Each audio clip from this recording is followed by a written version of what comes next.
Chapelle. Et c'est exceptionnel aujourd'hui puisque le dimanche, le 4e dimanche de l'Avent coïncide avec le dimanche de Noël lui-même. C'est d'ailleurs, vous voyez, on a une très belle crèche cette année. On n'en a jamais eu d'aussi belle, en tout cas pas depuis mon arrivée. Et ça, c'est dû grâce à Liliane. On la remercie beaucoup et ceux qui l'ont aidée. Eh bien, j'ai déjà mis l'enfant dans la crèche juste avant la messe parce qu'on est prophète en tant que chrétien d'abord, mais aussi parce que dans quelques heures on va célébrer la messe de minuit et on va se réjouir de la naissance du Sauveur.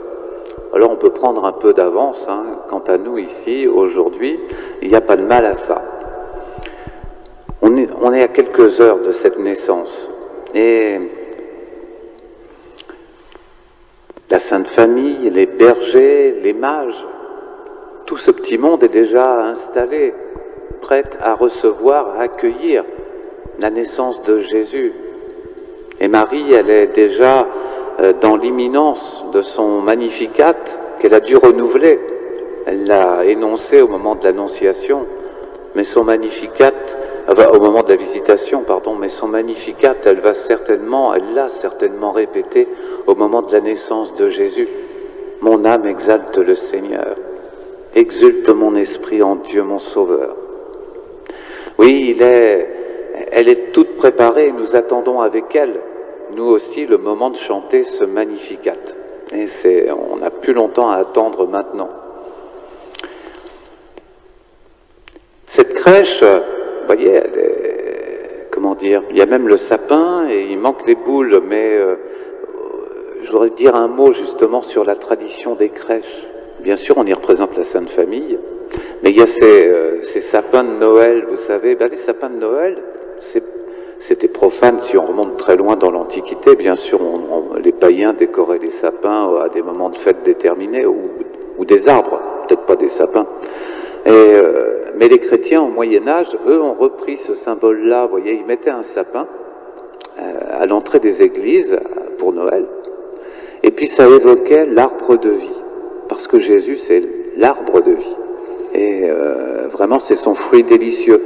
Les boules rouges, à l'origine, qu'on met dans les sapins pour les décorer, c'était des pommes, en fait, qu'on accrochait. Les gens au Moyen-Âge mettaient des pommes, ou alors des hosties, ou des confiseries, vous voyez, en forme ronde, qui évoquaient la pomme, le fruit délicieux, celui que nous consommerons dans l'autre vie, la vie éternelle.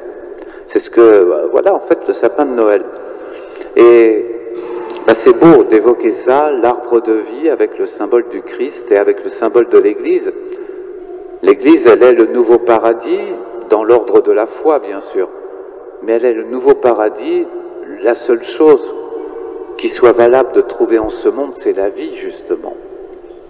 Et c'est ce que l'Église nous donne à travers l'Eucharistie, à travers la foi, à travers la parole de Dieu.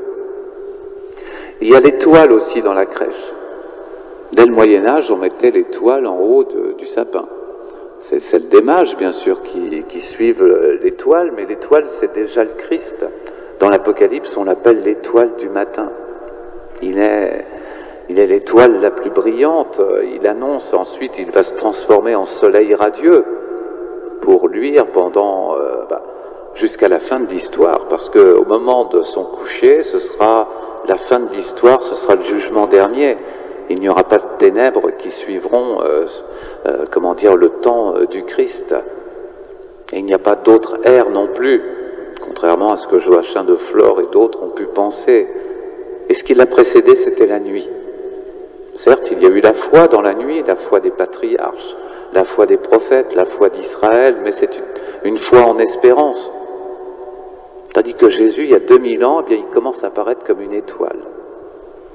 Et sa clarté ne va cesser de s'accroître, de s'augmenter pour irradier le monde entier à travers l'Église, au-delà, bien sûr, de son incarnation tangible d'il y a 2000 ans, pendant toute l'histoire.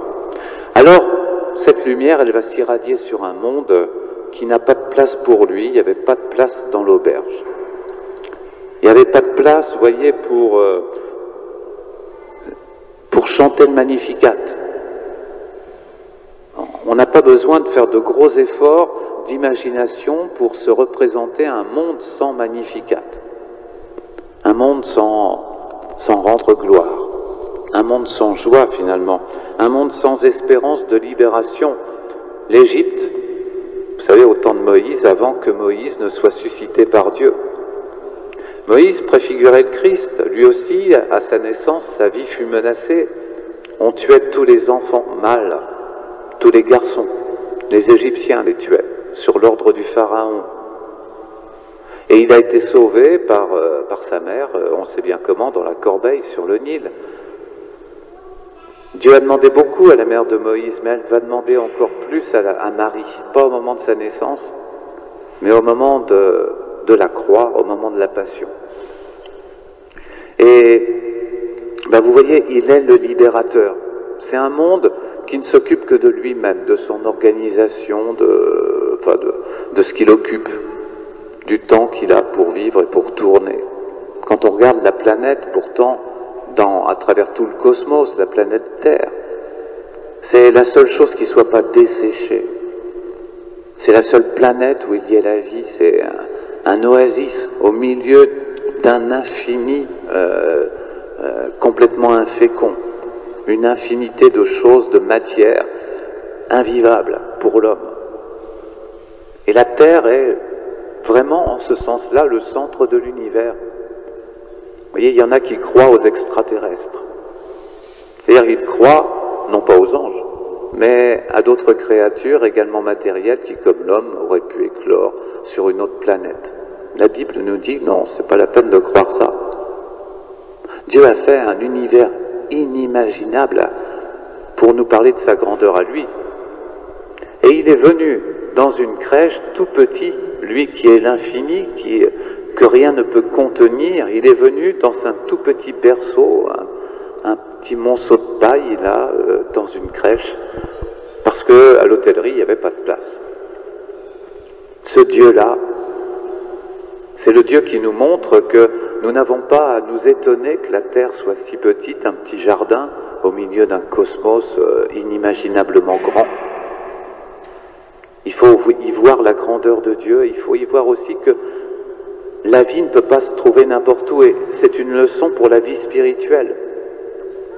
Pour la vie, apparemment, de l'âme, on a bien des choix, bien des religions, bien des philosophies, bien des convictions personnelles, une pour chaque homme. En fait, c'est pas le cas. Si on compare les hommes aux astres ou aux planètes qui peuplent l'univers, moi je dirais qu'il n'y en a qu'une seule qui est porteuse de vie, qui est l'arbre de vie, et c'est Jésus. Alors il ne faut pas le rater. Il ne faut pas manquer notre coup. Pour ça, il faut pas chercher Jésus à l'auberge. C'est-à-dire dans l'administration, dans la culture ambiante. Nous vivons dans un monde qui est un remake de l'Égypte biblique. Un monde qui ne veut pas de Dieu. Il n'en veut pas. Il fait semblant, mais il n'en veut pas. Et dans ce monde-là, c'est pas la peine de chercher dans sa culture. C'est pas la peine de chercher dans ses innovations la moindre trace de Dieu. Il faut le chercher ailleurs. Là où on ne peut pas l'attendre, là où il n'était pas attendu, mais où il a été accueilli, dans une bergerie. C'est là qu'il faut aller le chercher. Là où les hommes n'ont pas construit, n'ont pas la volonté de construire le monde, vous voyez, de diriger le monde à la place de Dieu. Il est né dans la périphérie de Bethléem, dans la campagne de Bethléem. C'est là qu'on va trouver l'enfant Jésus. Et Hérode, qui voulait le tuer, allez savoir pourquoi, mais le mal est irrationnel. Hérode, il est comme l'image du Pharaon à l'époque de Moïse, il est un symbole du diable. Il ne sait pas pourquoi il veut tuer l'enfant. L'enfant est le Messie, alors ça va être un compétiteur possible. C'est tout ce qu'il voit, c'est-à-dire qu'il ne voit rien. Et alors Dieu, le Père, a voulu dans sa providence qu'on puisse dire de son Fils, une fois qu'Hérode aura disparu, et que la Palestine, la vie de l'enfant ne sera plus menacée, Joseph fera revenir la Sainte Famille à Nazareth. D'Égypte, j'ai appelé mon fils. C'est le premier à être libéré, entre guillemets, comme Moïse, eh bien c'est Jésus. Il nous montre qu'il faut sortir de l'Égypte. Et il faut aller en direction de la terre promise. Mais la vraie terre promise n'est pas de ce monde.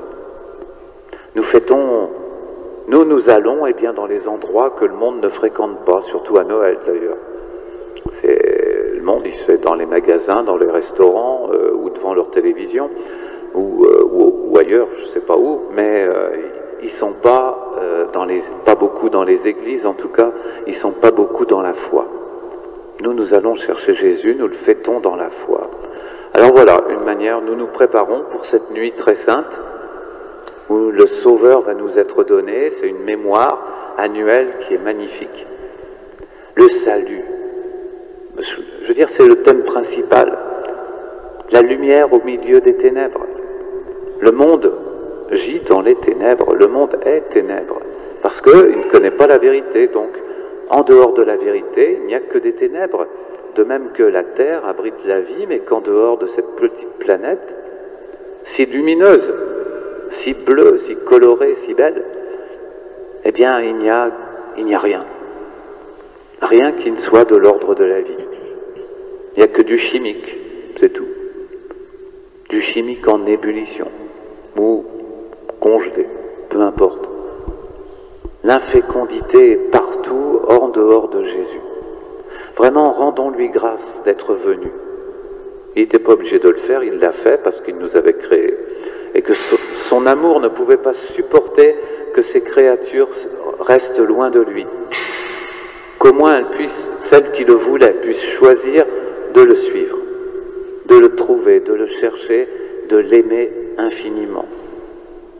Alors il est venu sous les traits de ce petit enfant merveilleux, plein de lumière et en même temps d'humilité, de discrétion, de pauvreté, de respect. Alors il nous oblige à le chercher au milieu d'une infinité de possibilités. Nous savons où aller le chercher, Jésus. C'est notre foi qui nous le dit. Mettons-nous en marche cette nuit et adorons-le avec les bergers et les mages, avec le même amour, le même étonnement et la même persévérance.